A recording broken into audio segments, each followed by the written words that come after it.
আচ্ছা, আপনার পকেটে বা ব্যাংকে কি কিছু টাকা জমেছে? আর সেই টাকাটা কোথায় রাখবেন এটা নিয়ে কি রাতের ঘুম একদম হারাম হয়ে গেছে? আমাদের অনেকের অবস্থায় কিন্তু এমন। টাকা পকেটে থাকলে কেমন যেন সুরসুরি দেয়, আর ব্যাংকে থাকলে মনে হয় ইঁদুরে কেটে ফেলল। কিন্তু একবার ভেবে দেখেছেন কি, আপনার চেয়ে কম বেতন পাওয়া পাশের ফ্ল্যাটের সহকর্মী হয়তো আগামী কয়েক বছরেই আর্থিক সচ্ছলতার মুখ দেখবে, আর আমরা হয়তো ঋণের জালে আটকে হাবুডুবু খেতে থাকব। এর কারণটা কি জানেন? এর কারণটা কিন্তু একটা বেশ ভয়াবহ পরিসংখ্যানের মধ্যে লুকিয়ে আছে। আমাদের দেশে প্রায় ৯০% মানুষ সারা জীবন কঠোর পরিশ্রম করার পরেও শেষ বয়সে গিয়ে আর্থিক সংকটে পড়েন। কিন্তু কেন এমনটা হয় বলুন তো? কারণ স্কুল কলেজে আমাদের জ্যামিতি বা মোগল সাম্রাজ্যের ইতিহাস শেখানো হলেও টাকা ব্যবস্থাপনার যে একটা আসল সূত্র আছে সেটা কিন্তু শেখানো হয় না। আর এই সূত্র না জানাটাই আর্থিক সাফল্য আর ব্যর্থতার মধ্যে মূল পার্থক্যটা গড়ে দেয়। তো আজকের এই পুরো আলোচনায় আমরা ধাপে ধাপে সেই মাস্টার প্ল্যানটাই উন্মোচন করব। আমরা জানব টাকার সেই গোপন সূত্রটা কি, দেখব আয় বাড়ানোর জন্য 10টা দারুণ আইডিয়া, শিখব কিভাবে মোবাইল ফোন দিয়ে অনলাইন ব্যবসা করা যায়, সোনা আর জমির বিনিয়োগ যুদ্ধটার একটা সমাধান বের করব, এবং সবশেষে আপনার জন্য থাকবে একটা 90 দিনের চ্যালেঞ্জ। তাহলে আর দেরি কেন, চলুন শুরু করা যাক। আর্থিক সচ্ছলতা অর্জনের প্রথম এবং সবচেয়ে গুরুত্বপূর্ণ ধাপ হল নিজের আয় আর ব্যয়ের হিসাবটা ঠিকঠাক বোঝা। আর এর জন্য একটা জাদুকরী সূত্র আছে, যেটা 50-30-20 নিয়ম নামে পরিচিত।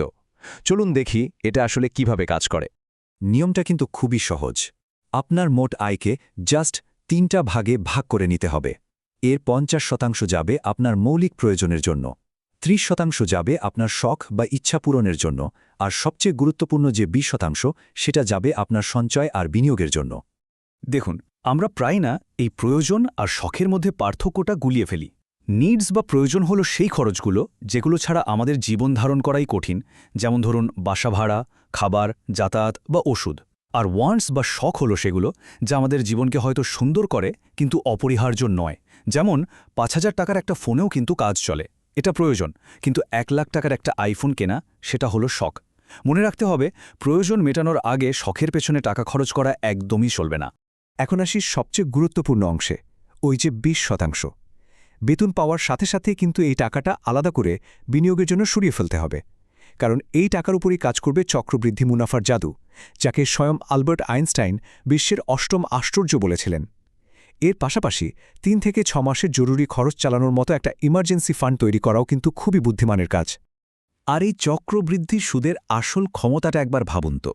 আপনি যদি প্রতি মাসে মাত্র 10,০০০ টাকা সঠিক জায়গায় বিনিয়োগ করতে পারেন, তাহলে 20 বছর পর সেই টাকার পরিমাণ 1 কোটিও ছাড়িয়ে যেতে পারে। আসলেই বিন্দু বিন্দু জল দিয়ে কিন্তু সিন্ধু তৈরি হয়। এখন অনেকেই হয়তো ভাবছেন, আরে প্রয়োজন মেটাতেই তো সব টাকা শেষ হয়ে যায়, সঞ্চয়টা করব কিভাবে? উত্তরটা কিন্তু খুবই সহজ। যদি সঞ্চয় যথেষ্ট না হয়, তাহলে আয় বাড়াতে হবে, সিম্পল। আর আয় বাড়ানোর অন্যতম সেরা উপায় হলো ব্যবসা। একটা কথা একদম মনের মধ্যে গেঁথে নিন, ব্যবসা শুরু করতে কোটিপতি বাবার প্রয়োজন হয় না, প্রয়োজন হয় সাহসের আর সামান্য একটুখানি বুদ্ধির। এই যে দেখুন, এখানে 10টা দারুণ দেশি ব্যবসার আইডিয়া দেওয়া হলো, যেগুলো খুব অল্প পুঁজিতেই শুরু করা সম্ভব। যেমন দেশি মুরগি পালন, যার চাহিদা এখন তুঙ্গে, অথবা ধরুন খাঁটি মশলার ব্যবসা, যেখানে ট্যাগলাইন হতে পারে ভেজাল প্রমাণ করতে পারলে নগদ পুরস্কার। ব্ল্যাক বেঙ্গল ছাগল পালনকে তো গরিবের এটিএম বলাই হয়। এছাড়া নার্সারি, মাশরুম চাষ, মৌসুমি ব্যবসা, মোবাইল মেরামত, ঘরে তৈরি আচার ও পিঠা, কেঁচো সার, এমনকি ফ্রি ওয়াইফাই দিয়ে একটা আধুনিক চায়ের দোকানও কিন্তু আপনার আয়ের নতুন উৎস হতে পারে। আচ্ছা, আপনার হাতে যে স্মার্টফোনটা আছে, ওটা কি শুধু বিনোদনের জন্য? না, ওটা হতে পারে আপনার জন্য একটা টাকার গাছ। চলুন দেখি কিভাবে এই গাছ থেকে ফল পাওয়া যায়। এখানে 4টা অনলাইন ব্যবসার আইডিয়া দেয়া হলো, যেগুলো শুরু করতে 1 টাকাও ইনভেস্টমেন্ট লাগবে না। প্রথমটা হলো রিসেলিং, মানে অন্যের পণ্যের ছবি ব্যবহার করে অর্ডার নিয়ে মাঝখান থেকে লাভ করা। দ্বিতীয়ত, আপনার এলাকার কোনো দোকান বা রেস্টুরেন্টের ফেসবুক পেজ ম্যানেজ করে আয় করতে পারেন। তৃতীয়ত, বিভিন্ন ই-কমার্স সাইটের পণ্যের লিঙ্ক শেয়ার করে অ্যাফিলিয়েট মার্কেটিংয়ের মাধ্যমে কমিশন পেতে পারেন। আর চতুর্থটা হলো নিজের চেহারা না দেখিয়েই তথ্যবহুল বা মজার ভিডিও বানিয়ে আয় করা। তবে হ্যাঁ, একটা জরুরি সতর্কতা আছে। অনলাইনে দেখবেন দ্রুত বড়লোক হওয়ার নামে বিভিন্ন জুয়া বা প্রতারণার ফাঁদ পাতা থাকে। এই অ্যাপগুলো আপনাকে লোভ দেখিয়ে আপনার সর্বস্ব কেড়ে নিতে পারে। মনে রাখবেন, সৎ পথে নিজের পরিশ্রমে আয় করুন। বেশ, এখন তো টাকাও জমছে, আয়ও বাড়ছে, কিন্তু সেই পুরনো আর সবচেয়ে বড় প্রশ্নটা আবার সামনে চলে আসে। এই জমানো টাকা রাখবেন কোথায়? জমিতে নাকি সোনায়? চলুন বিনিয়োগের এই মহাযুদ্ধের একটা যৌক্তিক সমাধান খোঁজা যাক। এই স্লাইডটা একটু খেয়াল করে দেখুন। সোনার সবচেয়ে বড় সুবিধা কি? এর তারল্য, মানে বিপদের সময় খুব দ্রুত বিক্রি করে টাকা পাওয়া যায়, যা জমির ক্ষেত্রে সম্ভব নয়। অন্যদিকে জমির দাম দীর্ঘমেয়াদে অনেক বাড়ে এবং তা থেকে ভাড়ার মাধ্যমে একটা নিয়মিত আয়ও করা যায়। সোনা অল্প টাকায় কেনা গেলেও জমি কিনতে কিন্তু বেশ বড় অঙ্কের টাকা লাগে। আর ঝুঁকি দুটোতেই আছে। সোনার ক্ষেত্রে চুরির ভয়, আর জমির ক্ষেত্রে আইনি জটিলতার ভয়। এই স্লাইডের উপমাটা কিন্তু বিষয়টা বুঝতে দারুণভাবে সাহায্য করে, তাই না? জমি হল টেস্ট ম্যাচের মতো। ধৈর্য ধরে খেলতে পারলে সেঞ্চুরি প্রায় নিশ্চিত। আর সোনা হল টি-20 ম্যাচের মতো। যখন প্রয়োজন তখনই রান তোলা যায়, মানে ভাঙানো যায়। তাহলে সেরা বিনিয়োগ কোনটা?